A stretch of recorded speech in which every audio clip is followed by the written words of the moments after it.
Hey, what's up guys? Welcome back to the channel. You know, I've been thinking there are so many people out there that are putting Garmin units on their boats. Whether you've been running a boat for a long time or it's your first boat, the Garmin Echomap series has become, in my opinion, probably the most popular freshwater unit for bass anglers. So with that being said, I want to make a little series for you guys, just run through a few different videos about setup, and then some more videos where we actually go on the water and I show you how these things operate. But you know, the most important thing before you even get on the water is getting your unit set up. So if you're brand new, this is going to be really helpful. If you've been using these units for a while, you still may pick a thing or two up. So let's get into it. After I remind you guys to subscribe, if you haven't done that, make sure you do so. And again, like I said, this is a whole series that's going to be coming out. So if you have more ideas of like what you want to see, hey, I've got this question about my units, I've got this question about my graphs, drop it in the comments. I'll try to get to it in a video soon. But yeah, let's get into this. The first thing that I'm going to do when I get my graphs on a new boat or when I'm helping someone else set up theirs is set up combos. So before I go any further, I want to show you guys my setup. You can see right here, I've got two Echomap 12-inch graphs back here. I'm fortunate to have two. If you have one, that's great too. And I'm going to kind of show some benefits of these units and how to maximize your screen space if you are just running one. But anyways, what I like to do is I like to run a couple different combos.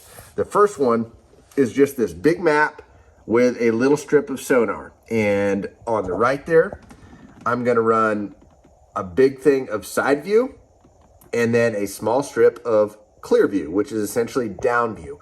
Obviously, it doesn't look very pretty sitting in the garage. It's not getting a reading down in the water, but that's what I run kind of day in and day out. That's my main setup.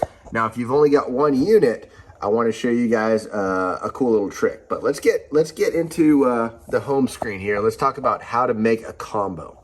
So this is when you turn your unit on, this is what it's going to look like when you've got your new graph. We're going to go to combos, slide over to this page, and customize is basically how we add a combo. We're going to go to add, and then you got different layouts. That first layout that I had, we were using just the split panes right there, but we're going to go with this template right there.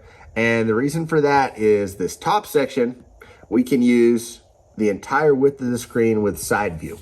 And again, I'm setting this up as if I've only got one unit. We've already built one combo with mapping and 2D sonar. Now we're building this, okay? This is our other deal where we're gonna be able to use the side scan and we're gonna be able to use the clear view. This is how you're actually gonna be searching for fish. So now we always wanna have a little chart. We always wanna be able to see where we are on the water. You're gonna wanna make sure that you select fishing chart like I did right there. That's gonna allow you to see the depth contours, whether you're using a chip or not. And then in the lower right, we're gonna use clear view, which again, that's basically down view. So that is the setup that we're gonna use when we're actually looking for structure, looking for fish, idling around if you've got one unit. We're gonna select done. It's gonna save as combo 15. You could change that if you'd like to call it something else, and we're done.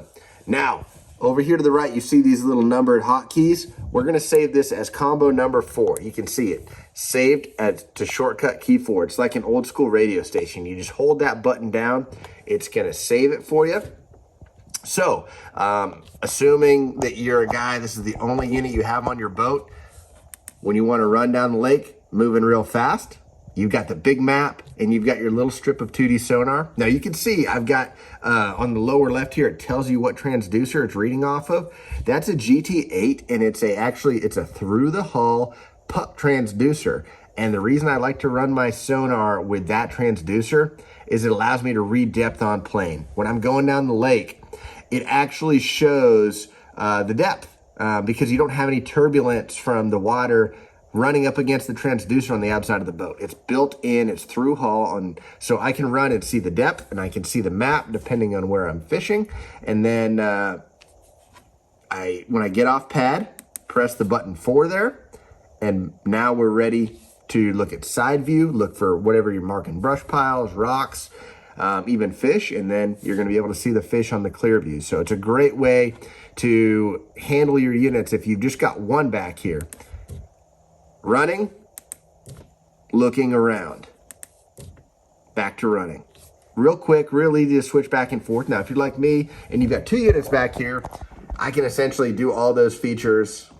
I've got the 4 features, the mapping, the 2D, the side view, and the clear view all in front of me. But anyways, that's how you add a combo. That's how you save a combo. We'll get into what I do in the front of the boat in a future show or in a future video. But for right now, this is probably the first thing I do. You can see you got the overlay data right there. That's standard. Garmin does a great job of putting the overlay data in their standard. So you've got your depth, your temperature, your speed, voltage, and time. That's really all you need to know. As we go along with this, we're gonna get more advanced. This is fairly basic, but again, I wanted to show you guys how to use the hotkeys, how to set up combos, and hope you guys learned something, and we'll be back at you with another episode of this next week.